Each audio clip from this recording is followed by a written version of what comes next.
अस्सलाम वालेकुम। कैसे हैं आप सब लोग? उम्मीद करती हूँ खैर आप कैसे होंगे। आज का जो हमारा टॉपिक है वो है 9th क्लास की बायो का, और जो है फर्स्ट चैप्टर जैसे कि हमने कंप्लीट कर लिया, तो आज हम उसकी फिल इन द ब्लैंक्स करेंगे। तो जो सबसे पहली फिल इन द ब्लैंक्स है वो है techniques for manipulation of gene to achieve desirable characters. ठीक है, मींस जिसमें हम वो स्टडी जिसमें हम टेक्निक्स की स्टडी करते हैं। कौन सी टेक्निक जिसके ज़रिए से हम जीन का इस्तेमाल कर अपने मन चाहे करेक्टर्स को हासिल कर सकें। ठीक है, अपने डिज़ायरेबल करेक्टर्स को हासिल कर सकें जीन में चेंजिंग करने से। ठीक है, तो ये सारी टेक्नोलॉजीज़ जो है वो किस में पढ़ाई जाती हैं? ये होती है बायोटेक्नोलॉजी। ठीक है, ये है बायोटेक्नोलॉजी। ठीक है, आप है fill in the blanks number 2। ठीक है, distribution of different living organism in different regions of the world. ठीक है, कि जानदारों की डिस्ट्रीब्यूशन डिफरेंट रीजन्स मतलब ज़मीन के डिफरेंट हिस्से पर। ठीक है, जहाँ जहाँ जानदार पाए जाते हैं तो वो किसकी स्टडी है, वो कौन सी साइंस है? ठीक है, मीन्स जिस साइंस के अंदर हम तकसीम पढ़ते हैं जानदारों की, ज़मीन के हर हिस्से में कौन कौन से हिस्से में जानदार आते हैं।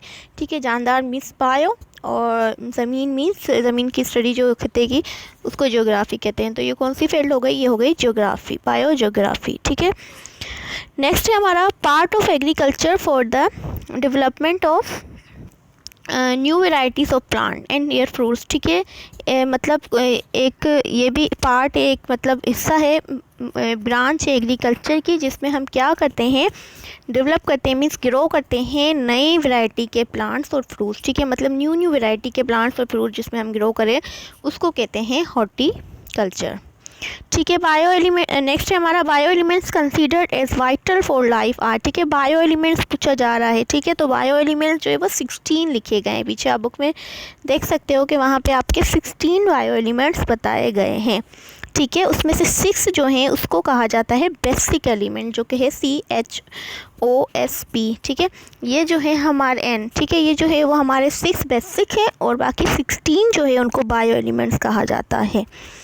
नेक्स्ट है हमारा members of different species living in specific habitat are called. ठीक है, अब यहाँ पे डिफरेंट स्पीशी की जिक्र हो रही है। ठीक है, मीन्स डिफरेंट स्पीशी के मेंबर अगर एक ख़ास रिहाइश में रह रहे हों, हैबिटेट पे रह रहे हों, तो उसको क्या कहते हैं? अब यहाँ पे सेम स्पीशी नहीं है। ठीक है, सेम होता तो वर्ड पॉपुलेशन आ जाता। ठीक है, अब यहाँ पे डिफरेंट स्पीशी है तो मीन्स क्या आएगा कि इसमें कम्युनिटी आ जाएगा। ठीक है, नेक्स्ट है आपका the Muslim scientist who identified many disease like tuberculosis, meningitis and other such inflammation was. ठीक है, वो साइंटिस्ट जिसने सबसे पहले इन बीमारियों के बारे में बताया था, टीबी, मेनिंजाइटिस और दूसरी इन्फ्लेमेशन के बारे में, वो कौन था? वो था अबू अली सीना।